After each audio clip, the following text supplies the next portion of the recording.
सरबजीत भाटिया अपने mutual fund का performance देखकर इन दिनों बड़े दुखी हैं। उनका मन बार बार कुछ स्कीमों से निकलने का हो रहा है। कोई फैसला लें, इससे पहले सरबजीत ने सोचा क्यों ना अपने फाइनेंशियल एडवाइजर से एक दफा चर्चा कर ली जाए। फटाफट फोन घुमा दिया, पूछा कि बॉस, ये मेरे पोर्टफोलियो को हो क्या गया है, क्या कुछ स्कीम्स बेच देनी चाहिए। सरबजीत जैसी उलझन कई लोगों के जेहन में होती हैं और ज्यादातर फाइनेंशियल एडवाइजर ऐसे मामलों में ग्राहकों को निवेश में बने रहने की सलाह ही देते हैं, भले ही बाजार में तेज उतार चढ़ाव क्यों ना आए। हालांकि कई मामलों में किसी फंड से निकल जाने में ही समझदारी होती है। तो आखिर आप ये कैसे अंदाजा लगाएं कि आपको अपनी स्कीम से बाहर निकल जाना चाहिए। सरबजीत के सवाल पर उनके फाइनेंशियल एडवाइजर ने बताया कि यदि आपने वित्तीय लक्ष्य हासिल भी कर लिए हों, तब भी कई घटनाओं को पोर्टफोलियो के लिए लाल झंडी की तरह देखा जाना चाहिए। मसलन मैनेजर लगातार बदल रहे हों, आपको ऐसे फंड में निवेश से बचना चाहिए जिनमें सीनियर मैनेजमेंट लेवल में बार बार बदलाव हो रहा हो।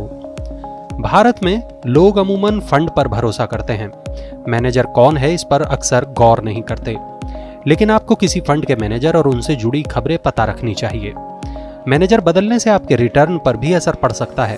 खैर, अब एक और फैक्टर आता है, वो है स्टैंडर्ड डेविएशन का। किसी म्यूचुअल फंड में उतार चढ़ाव को स्टैंडर्ड डेविएशन से तय किया जाता है। इससे ये पता चलता है किसी स्कीम के ऐतिहासिक औसत रिटर्न से आपका फंड रिटर्न कितना डेविएट कर रहा है। कम स्टैंडर्ड डेविएशन कम उतार चढ़ाव दिखाता है, जो निवेशकों के लिए अच्छा रहता है। बढ़ता स्टैंडर्ड डेविएशन आमतौर पर यह दिखाता है कि फंड का प्रदर्शन असमान है। ऐसे मामलों में फंड से निकल जाना ही बेहतर होता है। अब आते हैं परफॉर्मेंस के मोर्चे पर, यानी अगर फंड लगातार खराब परफॉर्मेंस कर रहा हो तो इससे निकलना ही सही होगा।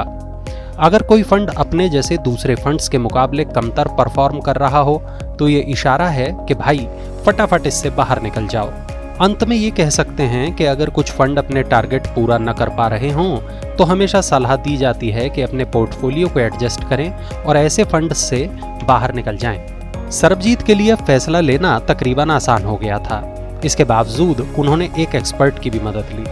प्रोफिशिएंट इक्विटी प्राइवेट लिमिटेड के फाउंडर और डायरेक्टर मनोज डालमिया ने कहा कि आपका अगर बेंचमार्क इंडेक्स के मुकाबले लंबे वक्त तक फंड अंडर परफॉर्म कर रहा हो या आपका लक्ष्य पूरा हो गया हो या उससे 5 से 6% की कमी है तो भी आप इससे निकल सकते हैं।